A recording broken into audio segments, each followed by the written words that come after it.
Pag-uusapan pa natin ang bagong teknolohiya kontra iligal na droga. Kasama si Mobile Journal Francis Orcio. Francis, paano nasisigurong accurate ang resulta ng bagong teknolohiya ng UP Manila? Sila ba ang may gawa niyan o galing yan sa ibang bansa?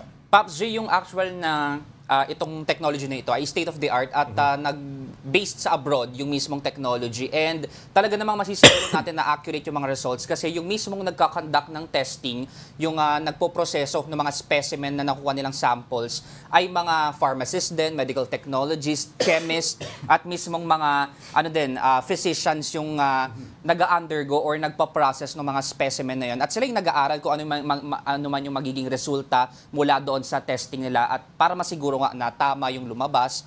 Yung mga samples na yun ay mula sa iba't ibang ospital sa ating bansa at mula din sa mga law enforcement agencies sa Pilipinas. Francis, ano bang naging challenges sa pagsusuri sa mga nasasabat na party drugs?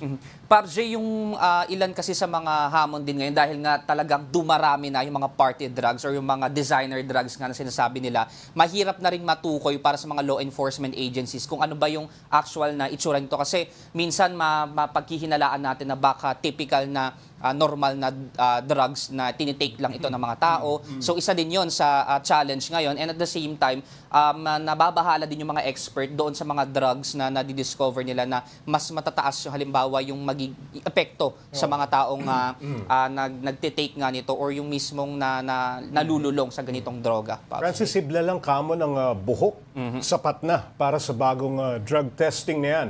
Kung ikukumpara yan sa nakagawian, gaano kalaki ang difference sa oras? Mas mabilis ba? Yes, Pops. Itong mismong technology na ini-introduce nga ng UP, sabi nila within 5 to 6 hours, meron ka ng resulta ng specimen na in-undergo mo ng drug testing.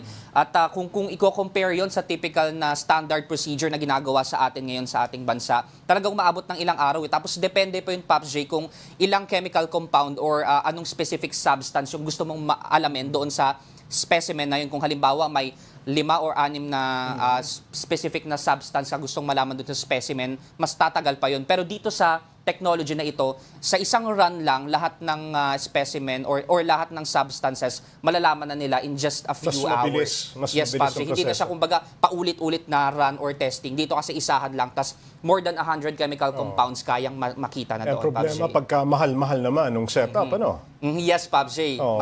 Medyo may kamahalan yung actual setup, pero yung pag-undergo ng drug testing, halimbawa kung may hospital na lalapit, mas significantly mas mura siya kumpara doon sa mga gustong mag-take ng multiple drug testing kasi nga doon maraming beses ka magda-drug test. Dito isang beses na lang.